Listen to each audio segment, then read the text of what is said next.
कौन बनेगा genius channel में आप सभी लोगों का बहुत बहुत स्वागत है। तो चलिए शुरू करते हैं। क्वेश्चन नंबर 1, हाल ही में पासपोर्ट सेवा दिवस कब मनाया गया है? ऑप्शंस ए 22 जून, बी 23 जून, सी 24 जून या डी 25 जून को। आपका सही जवाब हो जाएगा ऑप्शन सी 24 जून को। हर साल पासपोर्ट सेवा दिवस 24 जून को मनाया जाता है। क्यों मनाया जाता है पासपोर्ट सेवा दिवस? साल 1966 तक पासपोर्ट जारी करने की प्रक्रिया को प्रशासनिक अनुदेशों के द्वारा विनियमित किया जाता था। पासपोर्ट जारी किए जाने संबंधी शक्तियों का प्रयोग सरकार द्वारा भारत के संविधान की 7वीं अनुसूची की सूची 1 मद संख्या 19 के साथ पठित अनुच्छेद 73 के आधार पर किया जाता था, हालांकि संसद सत्र के रूप में नहीं था। इसलिए सरकार ने पासपोर्ट अध्यादेश 1967 प्रख्यापित किया और 6 माह के बाद इसे वर्तमान पासपोर्ट अधिनियम 1967 से प्रतिस्थापित कर दिया, जो 24 जून 1967 से किया गया था। इसलिए इसको हम 24 जून को पासपोर्ट सेवा दिवस मनाया जाता है। अगला सवाल क्वेश्चन नंबर 2, राष्ट्रीय जांच एजेंसी एनआईए के नए महानिदेशक कौन बने हैं? Options A Dinkar Gupta, B Aamir Subhani, C Naresh Kumar या D Arun Mishra.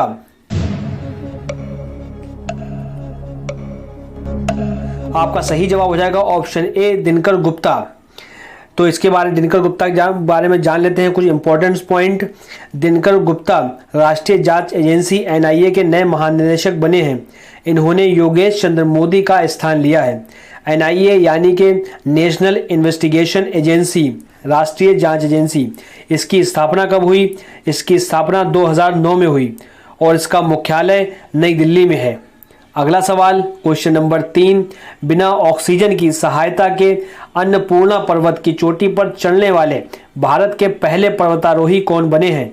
Options A Skalzang Rigzin, B Piyali Basak, C Malavath Purna या डी इनमें से कोई नहीं।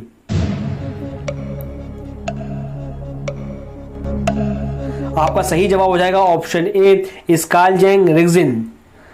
अब इसके बारे में जान लेते हैं कुछ इंपॉर्टेंस पॉइंट।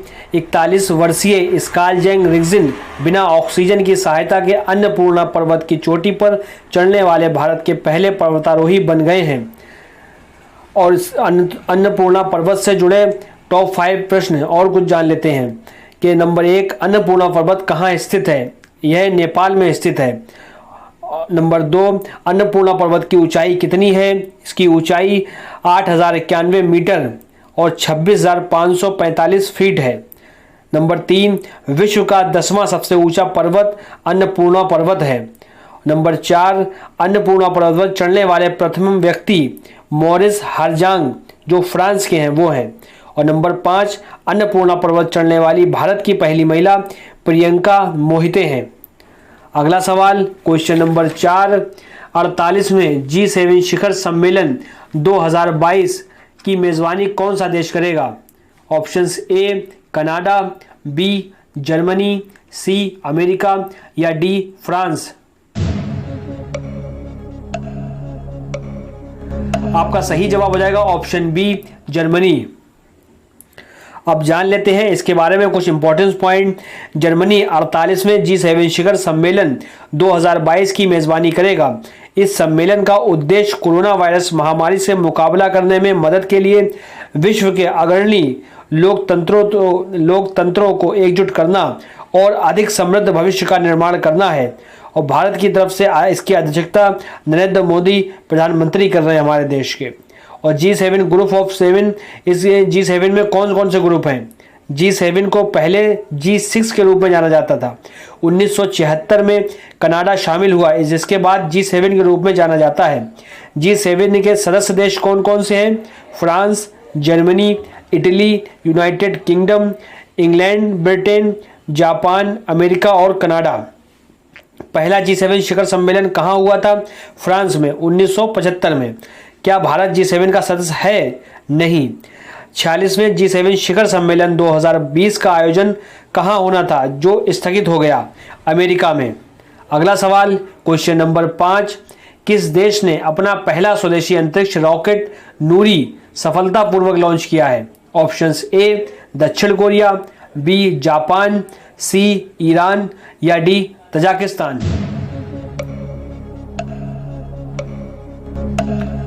आपका सही जवाब हो जाएगा ऑप्शन ए दक्षिण कोरिया ने। अब जान लेते हैं इसके बारे में कुछ इंपॉर्टेंस पॉइंट। दक्षिण कोरिया ने अपना पहला स्वदेशी अंतरिक्ष रॉकेट नूरी सफलतापूर्वक लॉन्च किया है। इसे Korea satellite launch vehicle second के नाम से भी जाना जाता है। इसका पर्यवेक्षण दक्षिणी द्वीप और स्थित दक्षिण कोरिया के अंतरिक्ष प्रक्षेपण केंद्र से किया गया है। इस प्रक्षेपण ने दक्षिण कोरिया को अंतरिक्ष में उपग्रह स्थापित करने वाला दुनिया का 10वां देश बना दिया है। अगला सवाल क्वेश्चन नंबर 6, दुनिया की सबसे बड़ी साफ पानी की स्टिंगर मछली किस देश में खोजी गई है या पाई गई है? Options A Cambodia, B Denmark, C Finland या डी इंडोनेशिया। आपका सही जवाब हो जाएगा ऑप्शन ए कंबोडिया में। अब जान लेते हैं इसके बारे में कुछ इंपॉर्टेंस पॉइंट। दुनिया की सबसे बड़ी साफ पानी की स्टिंगर मछली कंबोडिया में खोजी गई है। यह मछली कंबोडिया के मेकांग नदी के मटमैले पानी से निकाली गई है। इस मछली की लंबाई 13 फीट है और इसका वजन 300 किलोग्राम है। ये मछली 2005 में थाईलैंड में पकड़ी गई विशाल कैटफिश से ये 6.8 किलोग्राम ज़्यादा भारी है। अगला सवाल क्वेश्चन नंबर 7, अंतर्राष्ट्रीय ओलंपिक दिवस कब मनाया गया है? ऑप्शंस ए 20 जून, बी 21 जून, सी 23 जून या डी 24 जून को।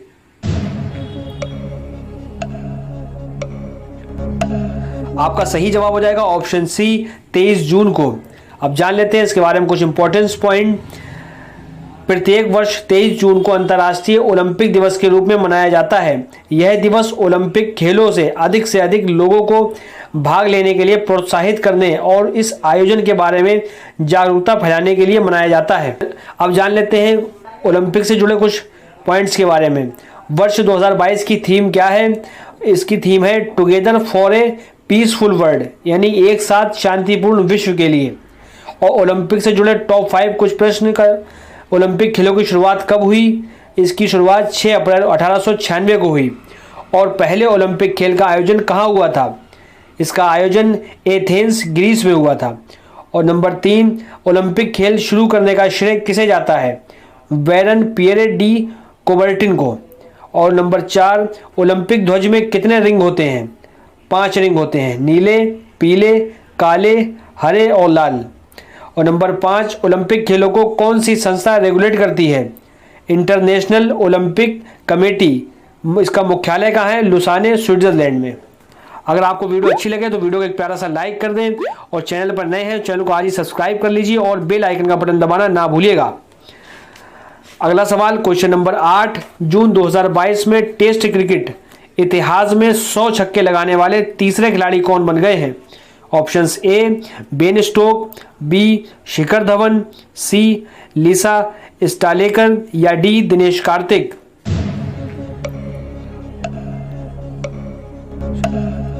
आपका सही जवाब हो जाएगा ऑप्शन ए बेन स्टोक्स।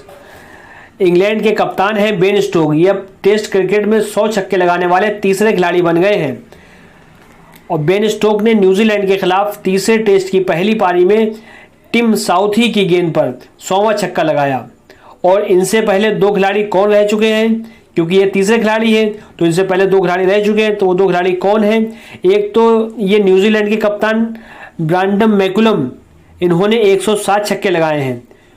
और दूसरे पूर्व ऑस्ट्रेलियाई विकेट कीपर एडम गिलक्रिस्ट, उन्होंने 100 छक्के लगाए हैं। और अब ये तीसरे बन गए हैं बेन स्टोक। अगला सवाल क्वेश्चन नंबर 9, जून 2022 में आईबी के नए चीफ कौन बने हैं?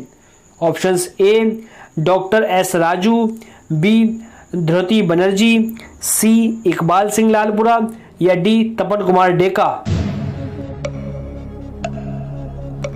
आपका सही जवाब हो जाएगा ऑप्शन डी तपन कुमार डेका।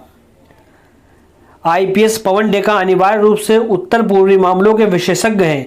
पिछले 2 दशक से वे आतंकवादियों और धार्मिक कट्टरपंथियों पर नजर रखे हुए हैं। अगला सवाल क्वेश्चन नंबर 10, सफदरगंज स्टेशन से किस देश के लिए भारत गौरव पर्यटन ट्रेन रवाना हुई है? Options A Bhutan, B Afghanistan, C Nepal या डी म्यांमार। आपका सही जवाब हो जाएगा ऑप्शन सी नेपाल। भगवान श्री राम से जुड़े धार्मिक स्थलों की यात्रा करवाने वाली पहली भारत गौरव ट्रेन देश के 500 यात्रियों को लेकर नेपाल के जनकपुर पहुंच गई। 14 कोच वाली यह ट्रेन बीते दिन जनकपुर धाम स्टेशन पर पहुंची और मंगलवार को दिल्ली के सफदरगंज रेलवे स्टेशन से ट्रेन को हरी झंडी दिखाई गई थी। केंद्र सरकार ने भगवान श्री राम से जुड़े स्थलों की यात्रा करवाने के लिए रामायण सर्किट का गठन किया, जिसके तहत यह ट्रेन चलाई जा रही है। यह पहली बार नेपाल में जनकपुर को कवर कर रही है। इसके अलावा अयोध्या, नंदीग्राम, सीतामढ़ी, वाराणसी, प्रयागराज, चित्रकूट, पंचवटी, नासिक, हम्पी, रामेश्वरम आदि जैसे धार्मिक स्थलों को भी यात्रा करवा रही है। और भारतीय दूतावास ने आगे कहा कि ट्रेन से भारत और नेपाल में पर्यटन को और बढ़ावा मिलने की उम्मीद है। आशा करता हूं कि आपको हमारी वीडियो पसंद आई होगी। वीडियो पसंद आई हो तो इसको लाइक करें और अपने फ्रेंड्स एंड फैमिली में इसको ज़रूर शेयर करें। अपने जो फ्रेंड्स हैं उनमें व्हाट्सएप ग्रुप हो या और टेलीग्राम ग्रुप्स हो, जो भी आपको, उनमें ज़रूर शेयर करें। और आप चैनल पर नए हैं, चैनल को सब्सक्राइब कीजिए और बेल आइकन का बटन दबाना ना भूलिएगा। दोस्तों, ये वीडियो बनाने में बहुत मेहनत लगती है और उम्मीद करता हूँ कि वीडियो आपको पसंद आई होगी, इसलिए चैनल को ज़रूर सब्सक्राइब करें। जय हिंद, जय भारत।